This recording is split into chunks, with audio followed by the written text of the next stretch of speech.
नमस्कार, success point में आपका स्वागत है। आज हम कक्षा 9 की विज्ञान की पाठ्यपुस्तक का पाठ नंबर 6 उत्तक वाला पाठ देखना है। इसके महत्वपूर्ण क्वेश्चन आंसर पाठ के बीच के और पाठ्य पुस्तक के जितने भी हैं सब कुछ कवर करने वाले हैं। पहला प्रश्न, उत्तक क्या है? तो उत्तक किसे कहते हैं? देखो, मानव शरीर में जितनी भी कोशिकाएं होती है वो कोशिकाएं, सभी कोशिकाएं आपस में मिलकर के एक कोशिका समूह बनाती है और उस कोशिका समूह को एक नाम दिया गया है जिसको बोलते हैं हम उत्तक। तो एक ही प्रकार की संरचना और कार्य करने वाली कोशिकाओं के समूह को क्या बोलते हैं? उत्तक। प्रश्न नंबर 2, बहुकोशिक जीवों में उत्तकों का क्या उपयोग है? तो जैसा कि नाम से स्पष्ट है कि उत्तक हम किसे कह रहे हैं? काफ़ी सारी कोशिकाओं के समूह को बोलते हैं उत्तक। तो बहुकोशिक का मतलब जिनमें एक से ज़्यादा कोशिका पाई जाती है, जैसे मनुष्य, जानवर। तो इनमें उत्तकों का क्या उपयोग है? तो एक कोशिकीय जीवों में एक अकेली कोशिका सभी मूलभूत कार्यों जैसे गति, श्वसन, पाचन, गति का मतलब एक जगह दूसरी जगह चल रहा है, इंसान, जानवर जा रहा है, श्वसन, पाचन और उत्सर्जन आदि को करता है। जबकि बहुकोशिकीय जीवों के विशेष कार्यों के संपादन के लिए शरीर के विशिष्ट अंगों में विशिष्ट उत्तक पाए जाते हैं। जैसे शरीर में गति के पेशीय उत्तक कार्य करता है। गति के लिए जैसे मनुष्य चल रहा है तो मांसपेशियां काम में आ रही है, तो मांसपेशियों में जो उत्तक पाए जाते हैं वो वर्क करते हैं।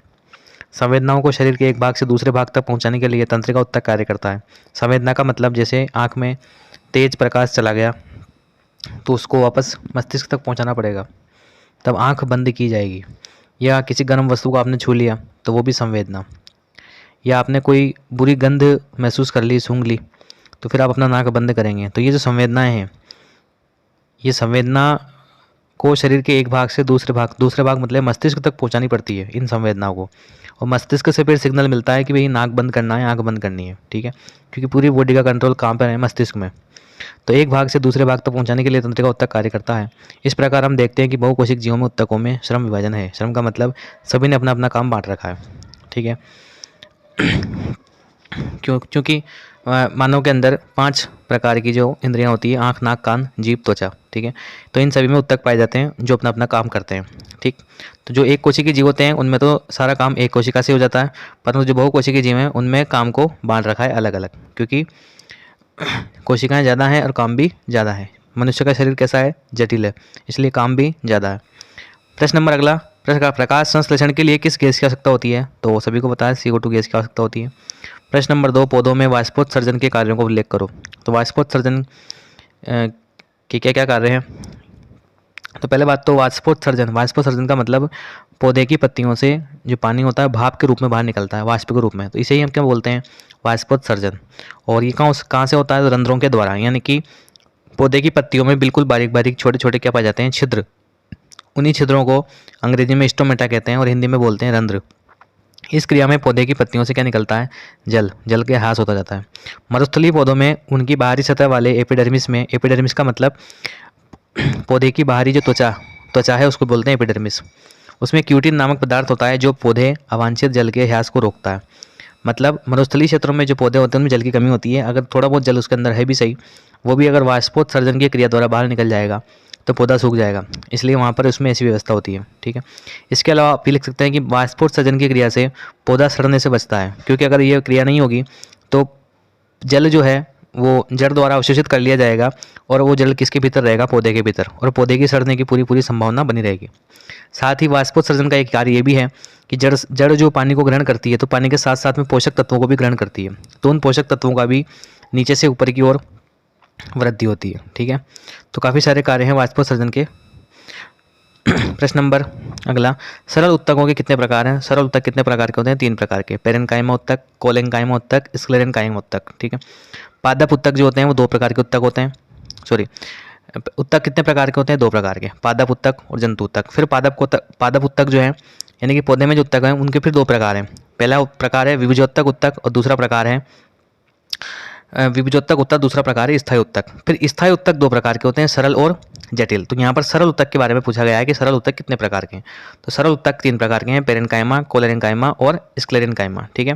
और दूसरा प्रकार है जटिल उत्तक। जटिल उत्तक कितने प्रकार के होते हैं? वो 2 प्रकार के होते हैं, जाइलम और फ्लोएम। तो मैंने पूरे जितने भी पादपों में उत्तक पाए जाते हैं उनका नाम मैंने डिस्कस कर दिया। प्रश्न नंबर 2, प्ररोह का शीर्षस्थ विभुजोत्तक कहाँ पाया जाता है? नाम से स्पष्ट है, शीर्षस्थ का मतलब शीर्ष पे मिलेगा। विभुजोत्तक का मतलब होता है ये एक प्रकार का उत्तक है जो पौधे की लंबाई के लिए सहायक होता है। तो पौधा लंबा कहाँ से होता है? एक तो टॉप से यानी कि ऊपर ऊपरी सिरे पर, और एक जड़ से, जड़ें भी बढ़ती है नीचे की तरफ और ऊपर भी पड़ता है वो। तो प्ररोह का शीर्षस्थ विभुजोतक पौधे के तने और जड़ के वृद्धि वाले भाग में पाया जाता है। यह वृद्धि वाले भाग में नए कोशिकाओं का विकास करता है। प्रश्न नंबर 3, नारियल का रेशा किस उत्तक का बना होता है? तो नारियल का जो रेशा है स्क्लेरेन काइमा उत्तक का बना होता है। अभी हमने डिस्कस किया था सरल उत्तक के 3 प्रकार हैं, इसमें से एक स्क्लेरेन काइमा भी है, थर्ड वाला, ठीक है। तो नारियल का रेशा इस प्रकार के उत्तक का बना होता है। फ्लोएम के संगठक कौन कौन से हैं?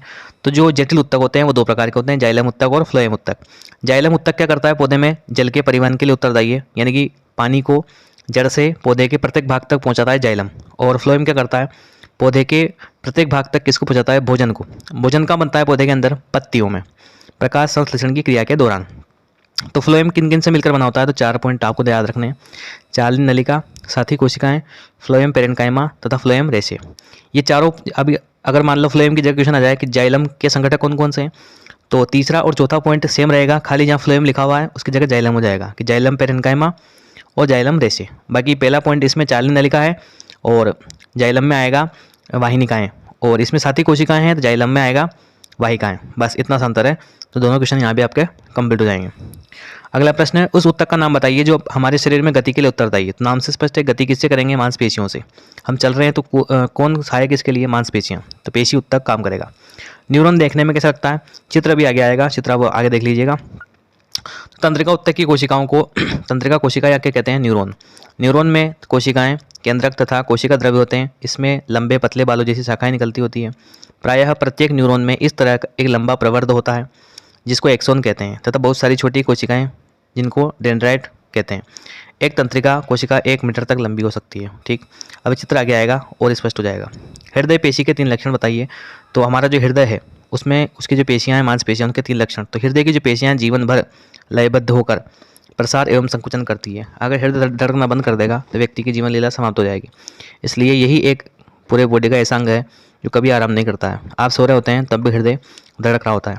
पॉइंट नंबर 2, ये पेशियां अनैच्छिक होती हैं जो बिना थके कार्य करती है। अनैच्छिक का मतलब, देखो 2 प्रकार की क्रिया होती है, एक तो होती है ऐच्छिक, एक होती है अनैच्छिक। ऐच्छिक का मतलब जिस पर मनुष्य का कंट्रोल होता है, जैसे मैं बोल रहा हूँ, अगर मैं चाहूँ तो मैंने बोलूँ, तो ये कौन सी क्रिया हो गई? ऐच्छिक। और अनैच्छिक क्रियाएं कौन सी होती है? जिस पर मनुष्य का नियंत्रण नहीं होता। जैसे हृदय धड़क रहा है, अगर आप सोचें कि भाई हृदय नहीं धड़के, तो ये आपके ऊपर डिपेंड नहीं करता, ठीक है, तो आपका कंट्रोल इस पर नहीं है। प्रश्न पॉइंट नंबर 3, हृदय की पेशियां जो कोशिकाएं होती है वो बेलनाकार शाखाओं वाली और एक केंद्र की होती है। तो हृदय भी एक ही हमारे अंदर, तो आप ये ध्यान रख लो कि केंद्रक भी क्या होता है इसमें? एक, है ना। और कैसी होती है पेशिकाएं? बेलनाकार होती है, शाखाओं वाली। शाखाओं का मतलब एक से एक जुड़ी होती है। एरियोलर उत्तक के क्या कार्य हैं? तो ये एरियोलर संयोजी उत्तक त्वचा और मांसपेशियों के बीच, रक्त नलिका के चारों ओर तथा नसों और अस्थि मज्जा में पाया जाता है। इसके क्या क्या काम है? देखो, यह अंगों के भीतर की खाली जगह को भरता है, आंतरिक अंगों को सहारा प्रदान करता है, उत्तकों की मरम्मत में सहायता करता है। ठीक है, तो जो उत्तक शरीर में है उनमें अगर कोई मिस्टेक आ जाती है तो उनको सही करता है, मरम्मत करता हूँ। ठीक है, अगला प्रश्न है अभ्यास प्रश्न, पाठ्य पुस्तक। ये तो अपन जो डिस्कस कर रहे थे, पाठ के बीच बीच के जो हैं वो क्वेश्चन है। इसके बाद में पाठ्य पुस्तक के प्रश्न है। तो पहला प्रश्न है उत्तक को परिभाषित करो। तो दोबारा ये क्वेश्चन आ गया है, ये हम पहले भी डिस्कस कर चुके हैं। नेक्स्ट क्वेश्चन, जाइलम कितने प्रकार के तत्व मिलकर जाइलम उत्तक का निर्माण करते हैं? उनके नाम बताइए। तो मैं इसके बारे में पहले डिस्कस कर चुका हूँ। फ्लोएम में भी 4 प्रकार के घटक से मिलकर बना होता है, जाइलम भी 4 प्रकार के। तो पहला देखो इलेम ट्रेकिट्स, आप हिंदी में याद रखिए, वाहिनिका, दूसरा वाहिका, तीसरा जाइलम पेरेन्काइमा और चौथा जाइलम फाइबर। ये जाइलम रेशे, फाइबर का मतलब रेशे। प्रश्न नंबर 3, पौधे में सरल उत्तक और जटिल उत्तक से किस प्रकार, मतलब सरल और जटिल उत्तक में आपको क्या करना है? अंतर। तो पहला अंतर है सरल में, ये एक ही प्रकार की कोशिकाओं से बने होते हैं, नाम से स्पष्ट, सरल है तो एक कोशिका। जटिल अनेक प्रकार की कोशिकाओं से बने होते हैं। उदाहरण में आप लिख दो पेरेन्काइमा। आप चाहो तो इसको अलग पॉइंट भी कर सकते हो, एक पॉइंट उदाहरण का दे दीजिए आप कि सरल उत्तक के 3 प्रकार होते हैं, पेरेन्काइमा, कोलेन्काइमा और स्क्लेरेन्काइमा। और जटिल उत्तक के 2 प्रकार होते हैं, जाइलम और फ्लोएम। दूसरा पॉइंट, ये परत उत्तक के आधारीय पैकिंग का निर्माण करते हैं और ये संवहन मंडल का निर्माण करते हैं। तीसरा पॉइंट, ये पतली और सरल कोशिका भित्ति वाली सरल कोशिकाओं से मिलकर बने होते हैं। मतलब कुल मिलाकर के इनकी जो कोशिका भित्ति होती है सरल वालों की, इनकी कोशिका भित्ति कैसी होती है? पतली, और इनकी कोशिका भित्ति कैसी होती है? मोटी। आप ये याद रख लीजिए बस। पॉइंट नंबर 4, इनकी जो कोशिका होती है सरल वालों की, ये जीवित होती है, और इसमें याद रख लो आपकी इनकी अधिकांश जो कोशिकाएं हैं वो कैसी होती है? मृत, मरी हुई कोशिकाएं होती है। तो इस प्रकार से आपको अंतर याद रखना है। नेक्स्ट, पेरेन्काइमा, कोलेन्काइमा, स्क्लेरेन्काइमा में अंतर। तो पहला पॉइंट, जीवित कोशिकाएं होती है पेरेन्काइमा, और दूसरी वाली जीवित कोशिकाएं ये भी जीवित होती है। और स्क्लेरन कायमा क्या होती है? मृत कोशिकाएं। देखो मैं आपको पेरेंट कायमा, कोलन कायमा और स्क्लेरन कायमा के बारे में बता देता हूँ। पेरेंट कायमा जो होती है ये एक प्रकार का उत्तक है और ये पौधे के प्रत्येक अंग में पाया जाता है। ठीक है, जब पेरेंट कायमा उत्तक में हरित लवक पाया जाता है तो उस कंडीशन में इस पेरेंट कायमा उत्तक का ही नाम क्या हो जाता है? क्लोरीन कायमा। ठीक है, और जब इस क्लोरीन कायमा उत्तक की कोशिकाओं के बीच में रिक्त स्थान पाया जाता है, उस रिक्त स्थान में वायु भर जाती है, तब पौधा पानी में तैरता है। तब ऐसी स्थिति में उस उत्तक का नाम हो जाता है, तो पौधा जब पानी में तैरता है तब इस उत्तक को क्या बोलते हैं? स्क्लेरन कायमा उत्तक। दूसरा पॉइंट, कोशिका भित्ति पतली होती है, इसकी मोटी होती है और इसकी भी मोटी होती है।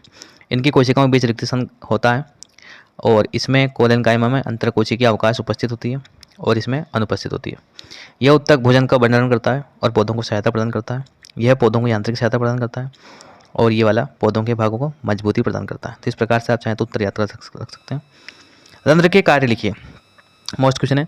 रंध्र का मतलब पत्तियों का जो छेद है जिनसे पौधे क्या करते हैं?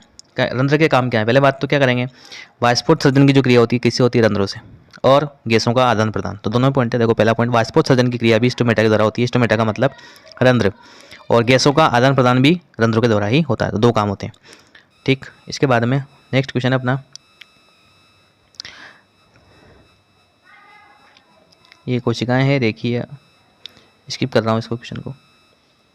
न्यूरॉन का चित्र देखिए आप, ये देखो, तो ये आपको याद रखना है। ये जो झाड़ियाँ जैसा निकल रहा है इसको बोलते हैं डेंड्राइट, हिंदी में बोलते हैं इसको द्रुमिका। पहला पार्ट तो हो गया, बीच में केंद्रक दिख रहा है और केंद्रक के चारों ओर की जो जगह है पीली पीली, इसको बोलते हैं कोशिका काय। तो दूसरा पार्ट हो गया। तीसरा पार्ट जो दिख रहा है आपको तंत्रिकाक्ष, तो जो न्यूरॉन कोशिका है ये 3 भागों से मिलकर बनी होती है। पहला डेंड्राइट या द्रुमिका, दूसरा कोशिका काय जिसमें लिखा नहीं हुआ है, तीसरा मैं बोल रहा हूँ तंत्रिकाक्ष। ठीक है, तो 3 प्रकार से मिलकर बनी होती है। जो भी संवेदना को ग्रहण करती है, कौन ग्रहण करती है? डेंड्राइट। संवेदना को मतलब जैसे आपने गर्म वस्तु के हाथ लगा लिया, तो वो जो गर्म वस्तु का जो हाथ लगाया वो जो संकेत है वो सबसे पहले कौन किसके पास आएगा? डेंड्राइट के पास। फिर डेंड्राइट के पास कहाँ आएगा? डेंड्राइट से कहाँ जाएगा? ये बीच में केंद्र के चारों ओर जो पीला पीला भाग है इसमें कोशिका काय में, फिर कोशिका काय उस संकेत को आगे ट्रांसफर कर देती है तंत्रिकाक्ष की और जो पीछे ये पूंछ दिख रही है आपको, 4 सिरे निकले हुए हैं। तो इन 4 सिरे नहीं, ये असंख्य सिरे होते हैं और यहाँ पर पीछे दूसरी तंत्रिका कोशिका का आगे वाला मुंह जुड़ा होता है। ठीक है, तो इस प्रकार से काफ़ी सारी तंत्रिका कोशिकाएं मानव शरीर के अंदर होती है। तो कक्षा 10 में भी आपको तंत्रिका कोशिका के ऊपर पूरा चैप्टर देखने को मिलेगा।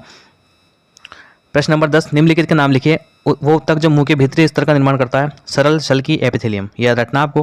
प्रश्न नंबर बी, उत्तक जो मनुष्य में पेशियों को अस्थि से जोड़ता है। तो पेशियों को अस्थि से कौन जोड़ता है? कंडरा। इसको अंग्रेजी में बोलते हैं अपना टेंडन, इंग्लिश में क्या बोलते हैं? टेंडन बोलते हैं इसको। ठीक है, उत्तक जो पौधे में भोजन का संवहन करता है, तो भोजन का संवहन तो फ्लोएम करेगा और जल का कौन करेगा? जाइलम। उत्तक जो हमारे शरीर में वसा का संचय करता है, तो वसामय उत्तक या एडिपोस टिश्यू। नेक्स्ट क्वेश्चन है, तरल अधात्री सहित संयोजी उत्तक। तो संयोजी उत्तक रक्त को बोलते हैं, तरल भी रखती है। मस्तिष्क में स्थित उत्तक कौन सा है? तंत्रिका उत्तक। तो इस प्रकार से इस पार्ट के लगभग क्वेश्चन अपन ने कर लिए कवर। हाँ, एक और देख लीजिए आप, पौधे में एपिडर्मिस की क्या भूमिका? एपिडर्मिस का मतलब होता है बाहर की जो त्वचा है पौधे की, उसको एपिडर्मिस बोलते हैं। यह जल की हानि कम करके पादपों की रक्षा करती है। यह जल प्रतिरोधी परत जल की हानि के विरुद्ध यांत्रिक आघात तथा परजीवी कवक के प्रवेश से पौधों की रक्षा करती है।